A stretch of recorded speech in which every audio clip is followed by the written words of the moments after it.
Welcome to the Gateway Spotlight, a show designed to highlight diverse perspectives, next generation initiatives, emerging trends, and innovative thinkers in the international higher education community. I'm your host, Brooke Roberts, a 20-year veteran in international higher education and founder of Inside Study Abroad. And I currently serve in my day job as Vice President of Marketing at VIA TRM, the all-in-one software solution to manage global engagement. So today we're digging into one of the most under-tapped growth plays in global education right now: online graduate degrees for working professionals in China. That's niche, but it's big niche. The demand signal is unmistakable right now. Millions of these people are applying for graduate seats each year with far too few spaces available in the grad programs.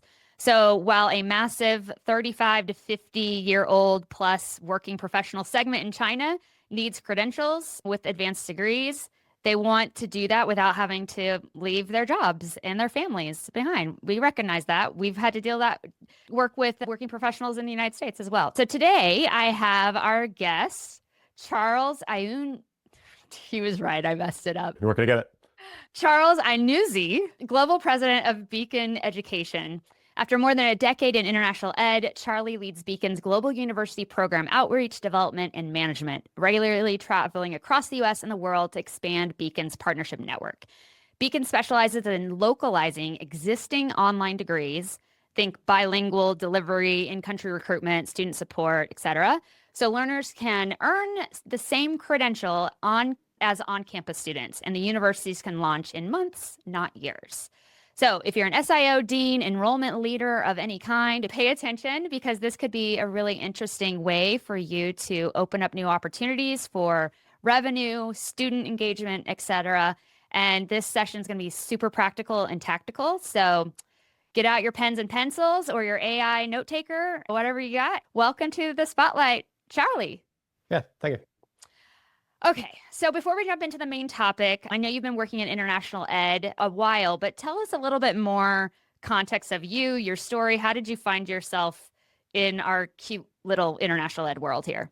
Yeah, I was mostly doing K through 12 education in China, India, Marshall Islands, the States, back and forth, mostly international though in terms of focus. But back in 2017, 2018, just a group of us in Beijing honestly saw the growth of online degree education in the States and the UK, and even at that point Australia was starting to grow pretty aggressively as well, and just saw what I'm sure everybody in the university saw, which was there's all these international online degrees, a lot of high quality programs, a lot of universities engaging, but no Chinese students enrolling in any of those programs. So we decided to just build a platform to identify those kinds of programs and deliver them over to the Chinese market. Back then, obviously that was like pre-COVID, right? And so back then the model was, we were trying to figure out the model, what kind of students would be best served, what the actual delivery model and support structures needed to be. Over the past 6 years or so, we've settled into this like working professional pool of learners, these captured markets and things, but that's the pathway there. We answered this question already, but to expand on it, I'd love to hear what is like the specific problem that Beacon Education solves for, and why is now like the best moment for you guys to be in this space solving that problem? Yeah, so the problem that we solved, like, as you mentioned, it's really just that it's not just Chinese, right? There's international students categorically are not enrolling in online degree programs in the numbers that they should. Obviously, there's a ton of demand for on-ground seats in a lot of universities, but the online student pools are very small, and each country has a different explanation for why that is. The two biggest markets, though, in terms of not just enrollments, but also revenue for the universities are India and China. And in India, the challenge is that there's like a lot of local universities and a lot of local online degree options. China's actually the opposite. There are no local online degree options there. And so each one, the question is like, why are people not doing it internationally? And for the Chinese market, the real issue is they just didn't know. Most of the students don't have any idea that online degrees are available, that they can sign up and enroll wherever they want, anywhere in the world. And then subsequent to that, the issue is that no matter what price point anybody is selecting for these degrees, that's a high price for the Chinese market, for any international market, compared to obviously the domestic markets. And so the students they can pay, but they expect incredibly high-end boutique services. And delivering that locally is kind of part and parcel for how you need to go about this. And in the absence of information and the absence of support, those students just weren't signing up. So we built a platform to solve for those two major issues. What we didn't realize is that fundamentally this is a student recruitment operation though, right? Have a new untapped pool of learners. We're able to deliver them into university programs. That has been obviously helpful to a lot of universities, not just in terms of enrollments, but also in terms of revenue generation. And that model that we've developed, there's nothing special about it for China. It's just our model is optimized for the Chinese market.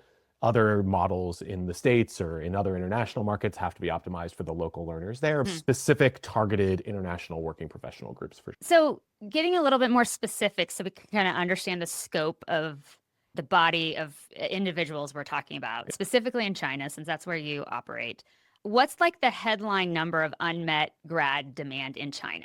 Yeah, so that's very large. So there's two different groups, right? There's the annual kind of group of students who is funneling into this space, and then there is the kind of steady state pool. So the steady state pool of, if we're considering like under-degreed, right? So relative economic power, working professional experience, number of working professionals, and lack of graduate degrees, you're talking about 150 to probably 200 million students, potential students. Now, granted, everything in China is always like very large numbers. China only has, the reason is that this annual feeder system is extremely rigorous in China. There's a national examination to get into graduate programs.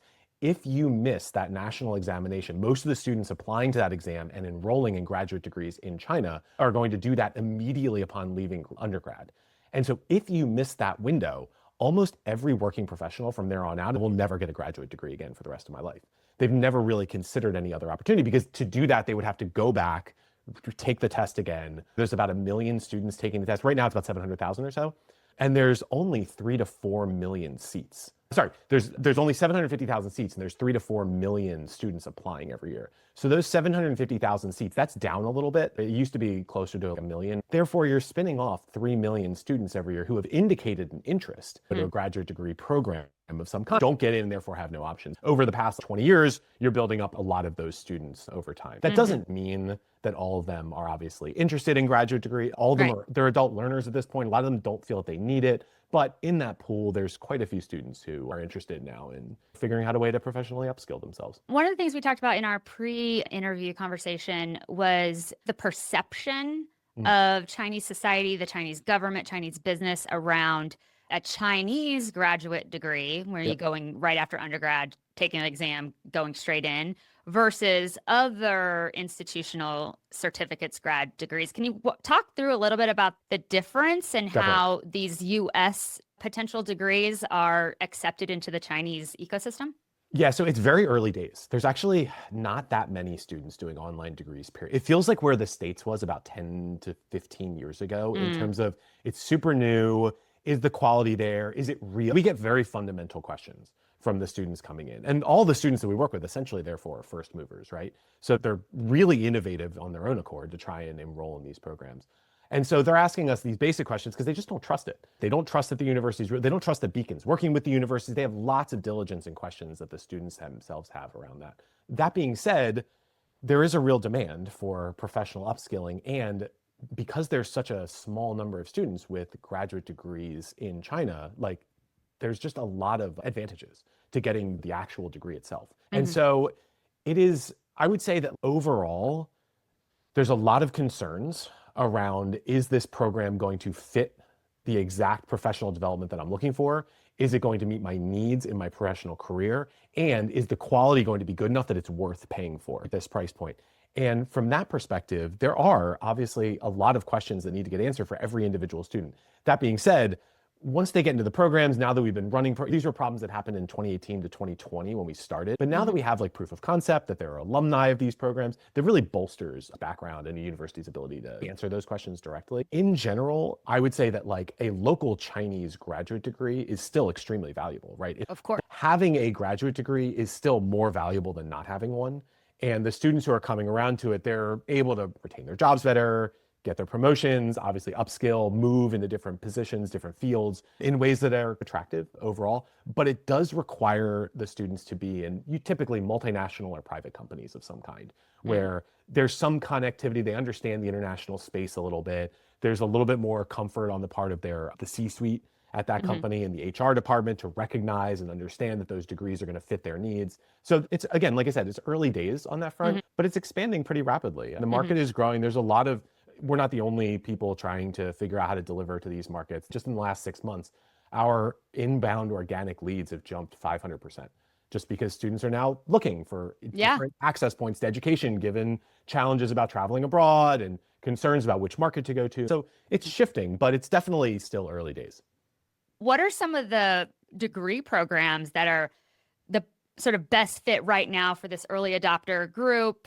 And in terms of the content subject matter as well, like what would you recommend or what are you seeing? Yeah, so an in-coed market requires an introductory approach. And so the simpler, the better. What we found are, and this is not going to be surprising, but MBAs, psychology, computer science, information technology are the three major verticals. And having the most generic, simplistic form of that degree, from a university perspective, delivering enrollments and revenue is important top line. And Hmm. so focusing on those broad-based degrees that catch a lot of learners in the funnel is like much, much more important overall. And so we try to stick to those three degrees, those kind of three degree titles Hmm. overall. Those are the programs that can scale into the thousands first, just because, again, the market needs to be introduced to a new brand, introduced to the Hmm. quality of those programs, and doing that in a broad-based way has been much, much better overall. So will you repeat those three again? MBA is like, there's a lot of MBAs online. Right. We offer a variety of them, but MBAs are definitely like a core category. Hmm. Then it depends on the university and their focus in that Hmm. field. So we run both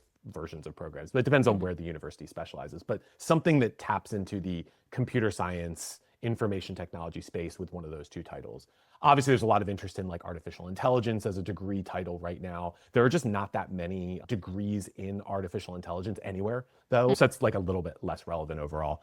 And then the third category, which we always had a hunch that there was some, not like liberal artsy, but like something a little bit softer for the business field that could capture the marketing team and the HR departments and things Mm. like that. And that's where psychology has come in. It took us a little while to figure that out. We actually, one of Mm. our partners pushed us to experiment with psychology, and that's actually now our fastest growing field. But again, it's not like organizational psych, it's just psychology, right? It's like Mm. keeping things as broad as possible has Mhm. been best.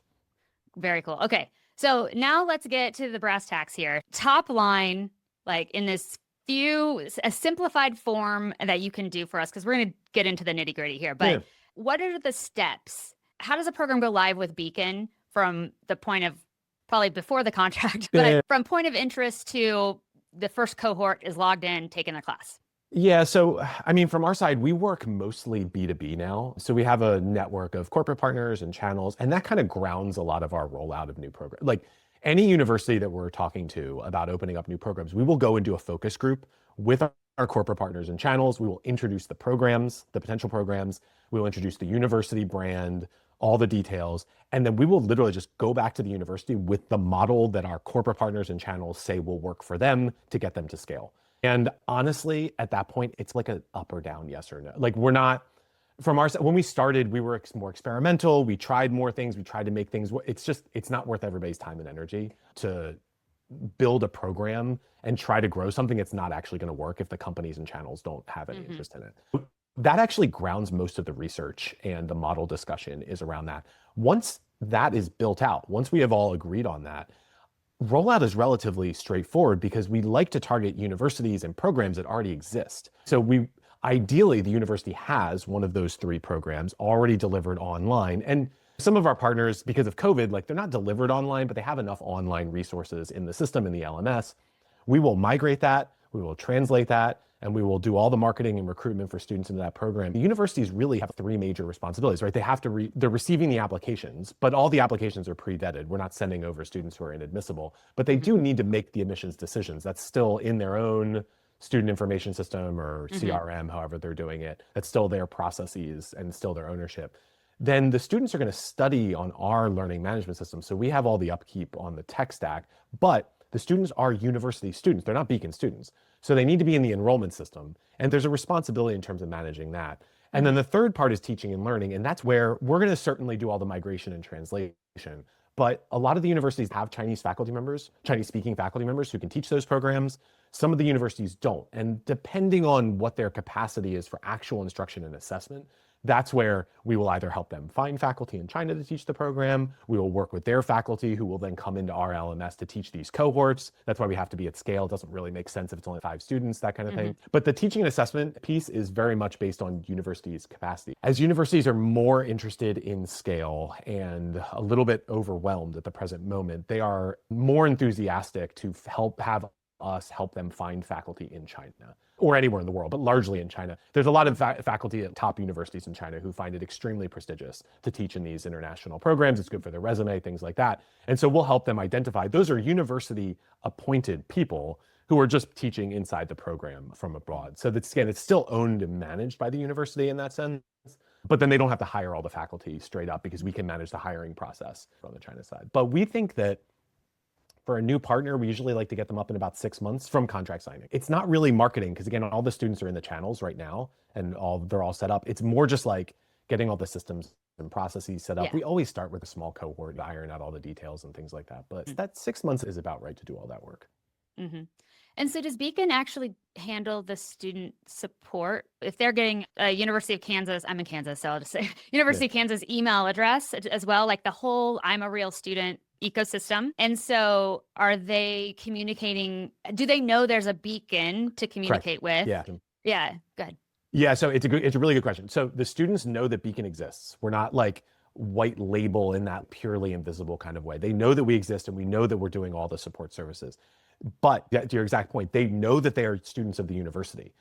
That being said, they're going to come to us for like pretty much every support structure and every single kind of piece of information that they need. So there's like 3 essential parts there. One is like the administrative support. Obviously, the students are working professionals. They need help in terms of how do I sign up for classes? How do I make sure I'm fully enrolled? The second thing is academic support.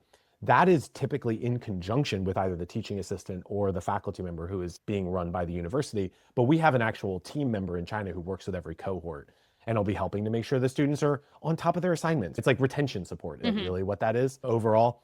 And then there's a tertiary support structure that's been developing over time, which is around, a lot of our students are now interested in going to America, but almost all of our partners are in America at this point.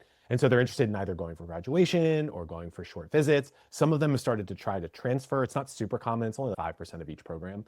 But those students, there's like a third level of support now where we're building out around like connectivity between the university and travel and stuff like that. But those 3 people essentially are fully wrapped around. So let's talk a little bit about the student experience inside of one of these programs. So you talked a little bit about faculty teaching. So what's the model? Is it hybrid, async and synchronous? Is it mostly asynchronous with optional sort of live touch points? What does that look like? Yeah, so we try to keep things modeled. When we started, what we thought we were doing was transitioning students from imagining going abroad as the only option into, hey, online degrees are reasonable. And that had more flourishes attached to it.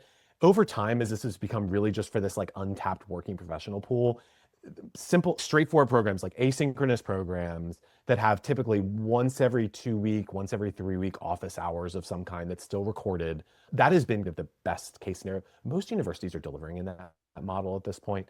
Now, some programs like MBAs, for example, the students do want to get together. So we'll host gatherings and such in China. A lot of universities now post-COVID are like starting to send people back to China. We'll get like live events and activities set up, but the actual studying experience is really pretty much asynchronous at this point. And from that perspective, the students then are able to travel and do their work and manage both the process, but that's where like our retention services really jumps in because we need to make sure we're on top of them overall. We have run fully synchronous degree. We've actually had a fully synchronous degree programs. They work, they just don't scale. And so the asynchronous programs have just been much, much better from a scale perspective and much less taxing on the university from a grading and assessment and student services management piece too. Okay, let's talk about the elephant in the room. The big elephant with a giant price tag on it. So let's talk about how these can be priced. Because I'm in the United States, even if you're in state doing it online, I think at Kansas State, you can get your online master's for education. I think it's 35K. So I'm guessing the Chinese market is not, especially for an online async typically program, what are they paying? How do you manage the payment structure? And then how are your partners positioning it if they're having to lower prices? Yeah, we have degrees that are offered from about 7,000 US all in to about 15,000 US all in. It's really a question of scale. And the problem is the Chinese market in general for online degrees shouldn't really go above 20. Even at 20, you're starting to push the limits of what's actually possible. Our 25K program was only able to get 25 to 30 students a year, which some universities are fine with. But again, that's like a large project to only have that many students, large in terms of the workload for everybody. The ideal price point is definitely in the like 9 to 11K range. MBA is a little bit more right on the 11 side. Psych is more on the 9 side, things like that. In that world of 9 to 11, those are 1,000 student programs. And so the difference between scale and price is so dramatic that dropping the extra 1,000, going from 15 to 10 is like obviously always totally worth it. But to your point, it's difficult for universities, and universities always have questions about, hey, what is it like to offer a differentiated program at a differentiated price point? Can the US students sign up for it? Like what does it mean now? So there's legitimate questions around that in terms of model, in terms of recruitment from the B2B and corporate partners and channels. We've never really had an issue of that. Our focus mostly is honestly from a revenue and enrollment generation perspective, where from our side, Beacon is probably not going to want to run a program if it's going to be less than, say, 500 students at this point. A year or? A year, new students. And so if we can't get to that level for one of those smaller, more boutique programs, that's totally fine. But for the flagship programs, we need to model it out so that hits. And that's usually around that $9,000 to $11,000 price point. We have had fewer issues with universities adjusting price more recently, just because I think that their understanding of scale has improved quite a lot. I think they're seeing the models working from other partners. There's obviously extremely affordable degrees, Georgia Tech's, even Boston University's and UIUC's, their online MBAs and programs. They're not as cheap as that, but they're definitely modeling for price, and they're reaping all the students that are interested in these programs. They're high quality programs at an affordable price, and the marginal cost, it's just totally worth it to do it. But it is certainly a conversation. The bigger conversation that we have for the China market, because actually our price point for international degrees is relatively higher. Like the India market, South America market, they need even lower price points than that typically. Our challenge is obviously Chinese, and what does it mean to actually have the program be delivered in a foreign language? Because not every university has done that. A decent amount have, but not everybody has done that. Are you seeing a rising demand for programs delivered in Mandarin versus programs that are maybe a little hybrid or just fully in English? Yeah, the market, there's two reasons why the Chinese language market has expanded quite a bit faster than the English language. So if you are in China and you have been studying English in some capacity and interested in international degrees, you're 100% going abroad. And so the residual market there is then only people who have not been prepping at all. And it's not that a lot of them can't speak English, it's that they're just not going to go and do a year of work to prep for the test and things like that. So we do run some programs that are in English, and we have ways of adjusting and assessing their English that are more flexible than just sitting down and taking a TOEFL or something like that, because again, that takes like a year of prep. But structurally, the thing that's most important around language of instruction is it's actually also a higher level talent pool, because you have these older working professionals who have been in companies for a long time and have foregone any desire to speak any other language because they obviously live and work in China. They have no desire to go abroad, work or study in the future. And so what tends to happen is you get a higher talent pool because of that. And you get a group of students who are more committed because there are fewer available options. So the retention rates go up because of that as well. So it's a win in both directions for that student market. I know that you are still growing your partnership network in terms of universities you're working with, but can you give us a little case study of a very successful example of how you guys started the conversation, what programs, and then how did you make it scale successfully? Yeah, I guess our most recent partner that we've signed is the Hawaii Pacific University, which has been honestly quite innovative over the past 5 years or so. Excellent provost, who's now I think the head of innovation there at the university, who's been experimenting in a lot of different models overall. They had one of the core programs. They had an MBA. And so the first thing was, do they have one of the core programs? Was it easy to roll out overall? The discussion was, again, about how to generate real enrollment numbers and build one of those core programs in a successful way. They had a Chinese speaker on staff in the business school who was able to navigate and manage the program, right? That's like the program manager for the MBA program. And we just spent a lot of time building out diligently, making sure the videos were recorded correctly, that all the translation was done high quality, because the university needs to be a deep part of that process to make sure that all the quality controls are there around it. Administratively, they have had a lot of experience with international students. And so from an admissions enrollment perspective, there wasn't really much. Obviously, lots of people are traveling in to Hawaii all the time. So they had like experience with that overall that was quite useful as well. But they were able to hit the model, they were able to hit that. And then they were able to also indicate, and this is important, but because we work in a B2B model, the universities they don't need to roll them out to start, but they need to demonstrate some interest in a broader portfolio because the companies and the channels are extremely loyal. They don't want to go to 12. It's not like the Coursera model where they go to 12 universities for different things. They want all of their degrees to come from one university. And because of that, it was very helpful to us that already with Hawaii Pacific, we have an AI program and a psychology program already running. So within a year, we were able to spin up those other two programs and we were able to tell the market that they were coming. And those three then have served as a foundation for a pretty strong role. We've been working for a little bit over a year. They're well above the target numbers that I've said here today. And so things are going very well. And now the question is like, what are the ancillary programs you can run underneath those three flagships. And then also looking at programs like DBAs and PsyDs above the stack to bring in the students who have already studied to keep them in the HPU network to continue to enroll and take courses and deepen their relationship with the university overall. Okay. That sounds like the fairy tale version of what you guys have done, obviously. And no, it's not as easy or as seamless as that. No, it does. No, to be fair, it doesn't. It took us a long time. Honestly, it took us a long time to figure out the model. The first like 3 to 4 years were trying to figure out what the student pool was, what they needed, what it would take to get them enrolled and staying. It was really, honestly, it was really difficult. And most of that was because our assumption about the market was wrong, that we were going to be able to convert students. Once we identified this working professional market, it really is a thumbs up or thumbs down as to whether you want to, and not just in China, right? Any of these international working professional markets, they all are going to have certain things they need. And if you hit those things, the programs will be successful. These are going to be large. The biggest challenge is scale. All the universities that we talk to are super interested in the revenue and the enrollments for sure. But the question is, do they have the internal capacity to deliver the support structures that they need? Because it's still a university program, obviously. And it's really important that the university delivers on their end. The students feel it. If the university is slow in getting admissions decisions out, if their enrollment systems aren't working quite right, if their degrees aren't getting delivered on time. It's taking time, but we're better at it, obviously. We used to be less good at it, and now we're better at it in terms of getting ahead of a lot of these questions and challenges and giving a heads up to the university. We're also more experienced in terms of the market, in terms of getting ahead of the student needs with the companies too, and that's all been pretty good overall, I guess I want to address more of that, especially on the university side, of getting to the thumbs up, thumbs down phase. And what are some of the top concerns that typically come up when you're talking to leadership? Either that they might be on board, but they're like, I'm going to be asked X, Y, Z by my president. What are some of those? And then how would you recommend people sort of de-risk for some of those things?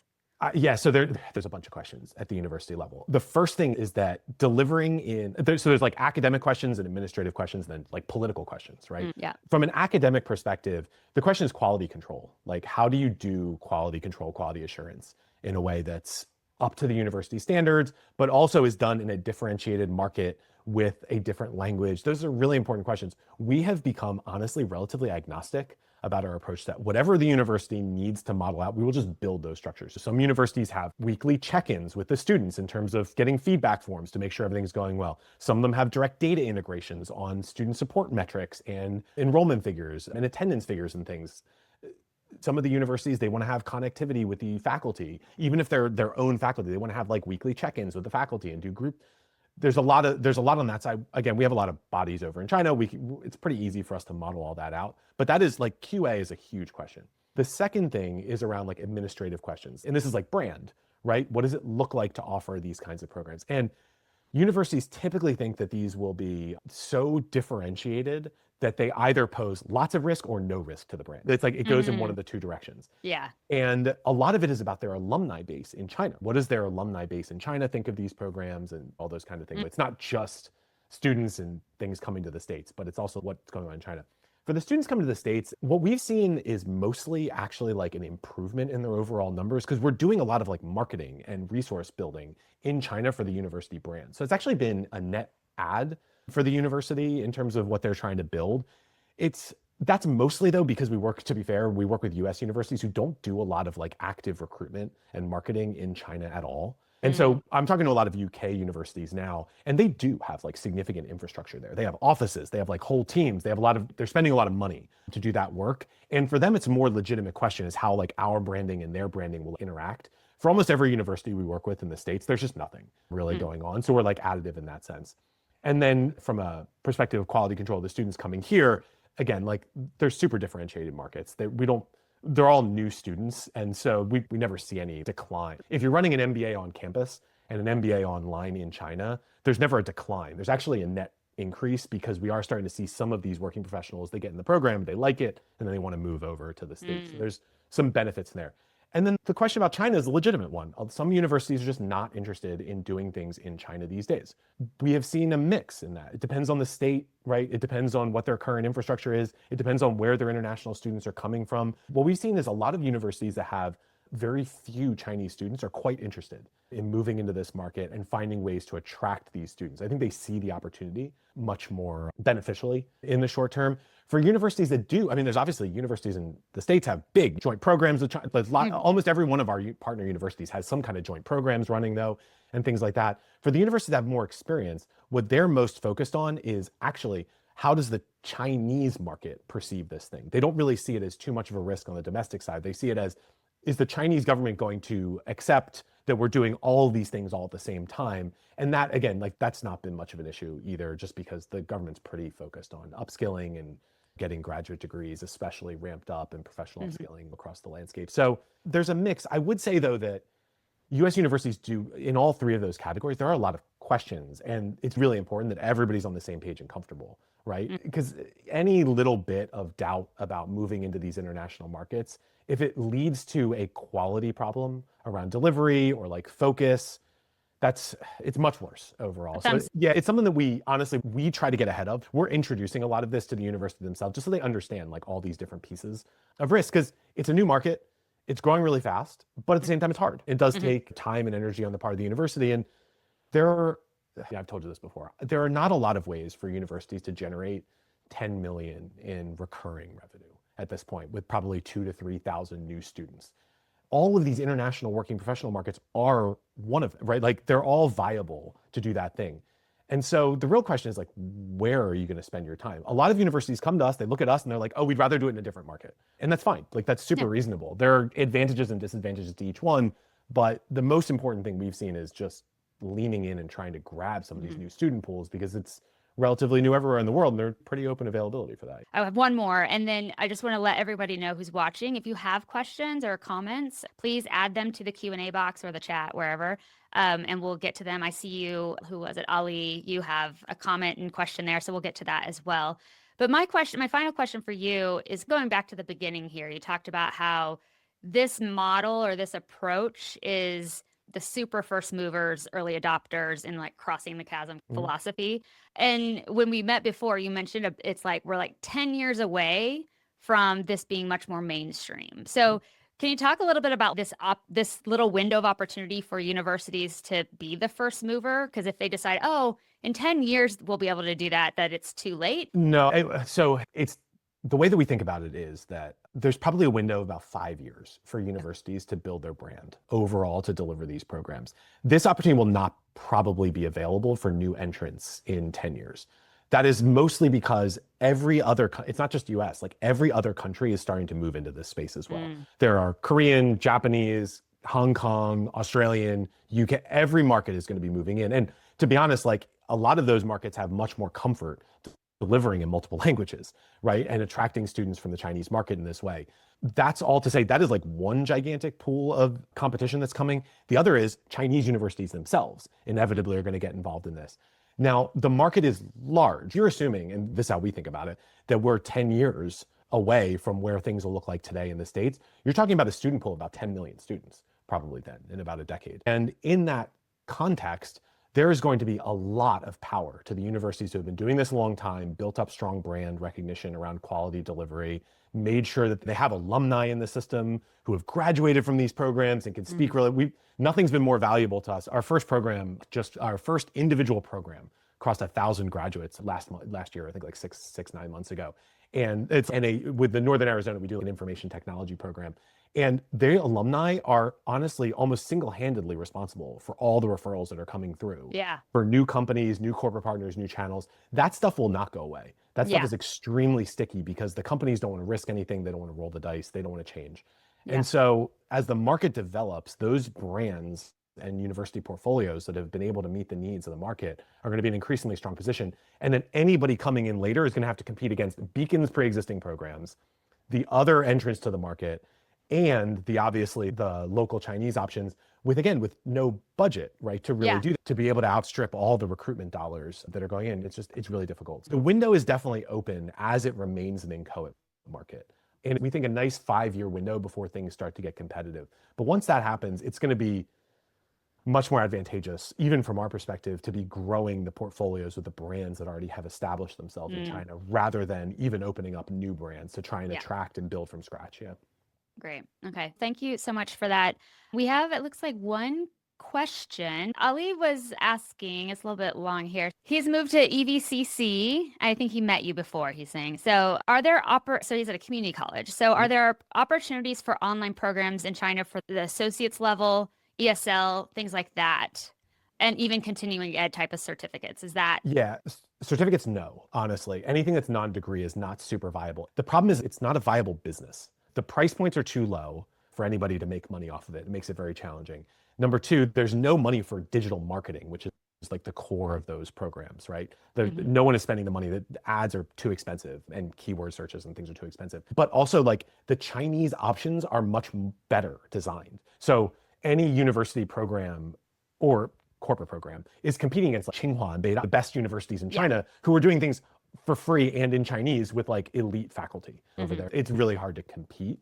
For associates level students, so China has an extremely robust and somewhat online associates level space already. And so the undergrad space is a little bit messier around that. We have tried to do bachelor's completion programs, things like that. The students just aren't as interested because, again, there are a lot of extremely affordable local Chinese options, very few options. Again, it's not to say that they're not popular. Those other programs are really popular. It's hard to build a business model. We are seeing, I will say though, that there is some interest in the dual enrollment structures as it relates to connecting high schools and universities and as community colleges. And we are getting a bubbling up of interest in that on the China side, but that's stifled a little bit by the transferability of those credits and where the students are going to go, and a little bit of uncertainty, obviously, in the present tense around, are they even going to come to America, and will those credits be viable? So there is some interest from that perspective, but not enough that we've jumped in on it yet. Still not as good as just the straight up master's degree space. Great. That was very helpful, informative. So if somebody wants to get started, have that first conversation, what kind of information or people they should have touch base with coming into a meeting with you? Yeah, I think deans or provosts are usually the people that need to be connected to this. We've sometimes had conversations with enrollment leaders and enrollment management offices and things like that. But since this is not just an enrollment play, it's also a building an academic program play. It's not unreasonable to start there, but typically a dean in one of those schools has to have an interest, and the provost has to have an interest overall, organizing around this kind of an initiative to make it viable. Yeah. We're going to have to do a part 2 because I want to ask about faculty perspective on this. So we'll come back for a part 2 on all of this. So I just want to thank Charlie for being here. Beacon Education is the name of the organization if you want to reach out. Jonathan's going to drop his LinkedIn connection information in the chat. And I also wanted to make sure you all know that we're doing another spotlight in 2 weeks on career-ready education abroad. So if that's something that's interesting to you, definitely register for that. That's coming up in 2 weeks. And I will say, you all too, I'll just let you know that will be my last episode as the host of the Gateway Spotlight. I've decided to pass the baton. If you know anybody who'd like to do it or be great at it, definitely contact Anthony Ogden at Gateway, and they'd love to talk to you. It's been a great experience. So be there at my goodbye party, if anything. But again, Charlie, great to meet you. And this was really helpful, and I hope you get a lot of people wanting to talk about it. Thank you so much. Appreciate everybody for showing. Bye.